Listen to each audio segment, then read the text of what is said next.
Hello guys, ചെമ്പനീർ പൂവ് പുത്തൻ promo വിശേഷങ്ങളിലേക്ക് എല്ലാ കുട്ടികൾക്കും സ്വാഗതം. അങ്ങനെ നമ്മുടെ രേവതിക്ക് നമ്മുടെ അച്ഛനും സച്ചിയും കൂടെ ഒരു വീൽ ചെയർ ഒക്കെ സെറ്റ് ചെയ്ത് കൊടുക്കും കേട്ടോ. അങ്ങനെ നമ്മുടെ വീൽ ചെയറിൽ നമ്മുടെ രേവതി ഇങ്ങനെ വീടൊക്കെ ചുറ്റി കറങ്ങുവാണേ. അപ്പത്തേക്കാണ് നമ്മുടെ കലാവതി മുത്തശ്ശിയുടെ വരവ്, നമ്മുടെ സ്വന്തം അച്ഛമ്മയുടെ വരവ് കേട്ടോ. അച്ഛമ്മ വന്നാൽ പിന്നെ ചന്ദ്രോദയം പൊളിയാണ് അല്ലേ കൂട്ടുകാരെ. അച്ഛമ്മ നമ്മുടെ രേവതിനെ വീൽ ചെയറിൽ കുറെ സ്ഥലത്തേക്ക് ഇങ്ങനെ വീടിന്റെ പുറത്തേക്കും ഒക്കെ ഇങ്ങനെ കൊണ്ട് നടക്കുന്നുണ്ടേ.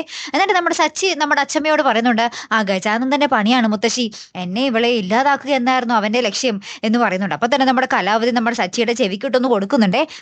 നീ ആ ചന്ദ്രമതി വളർത്തിയ സുതിയാണോ അല്ലെങ്കിൽ കലാവധി വളർത്തിയ സച്ചിയാണോ? അവന്റെ കാരണം അടിച്ച് പൊളിക്കണ്ടില്ലായിരുന്നോ നീ?